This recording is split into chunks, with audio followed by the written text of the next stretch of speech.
Today's news. Musk looks to make his case. People voted for major government reform. American freed in Russia. I feel like the luckiest man on earth right now. Winter Wallace. It's very slippery, definitely.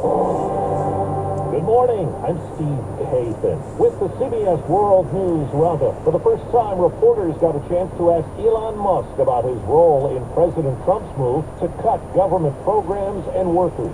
CBS's Nancy Cordes tells us Musk admitted his team could make mistakes. As President Trump sat behind the Resolute desk, it was Elon Musk who did most of the talking, defending the deep and some fear indiscriminate cuts he has been making. We will make mistakes, but we'll act quickly to correct any mistakes. Musk insisted that he has no conflict of interest, even though his own companies, Starlink and SpaceX, have won billions in government contracts. All of our actions are maximally transparent. And yet, despite that promise of transparency, his operation, called Doge, gave no rationale for the 89 Department of Education research contracts it abruptly terminated.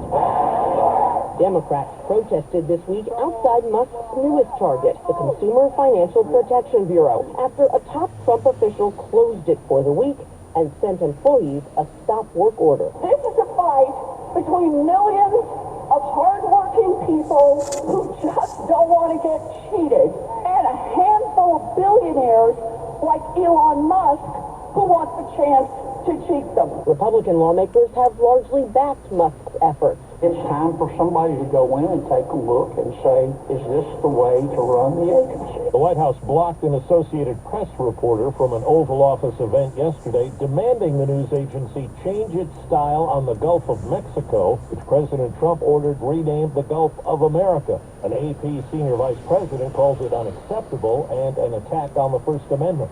Well, CBS's Ed O'Keefe has the story this morning on Mark Fogel, an American teacher released from a Russian prison. A White House welcome after 3.5 years in Russian captivity. I love our country, and I'm so happy to be back here. American school teacher Mark Fogel was arrested at a Moscow airport in 2021 for carrying small amounts of marijuana. His family says was for medical purposes, but it's illegal in Russia. We appreciate President Putin's what he did. Overnight, Fogel's sister Anne cheered his release.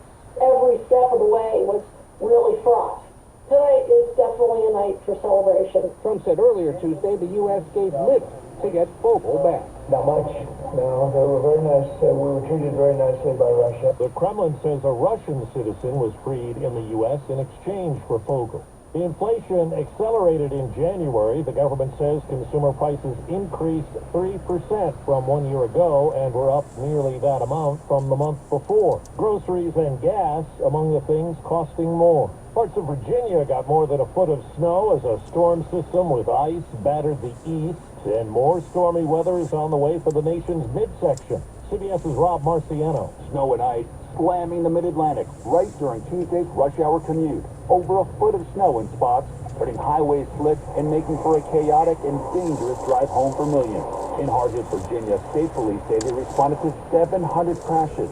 Across the region, road crews tried to keep up, sending out dozens of plows as snow continued to fall, sometimes at more than 1 inch an hour. The near whiteout conditions didn't stop Mark Seymour from getting his daily exercise. What do you think about D.C. during a snowstorm? It's awesome. Now to Georgia, where a judge has granted a $500,000 bond for the father of a 14-year-old boy who's accused of the deadly mass shooting at Appalachia High School last September. Colin Gray, who gave his son an assault-style weapon, has pleaded not guilty to counts including second-degree murder and involuntary manslaughter.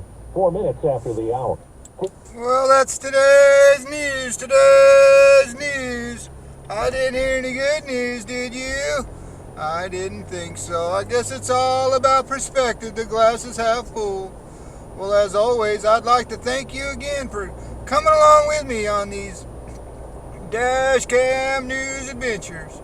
You know the drill. Peace, love, and all that hippie jazz. Bye-bye, everybody.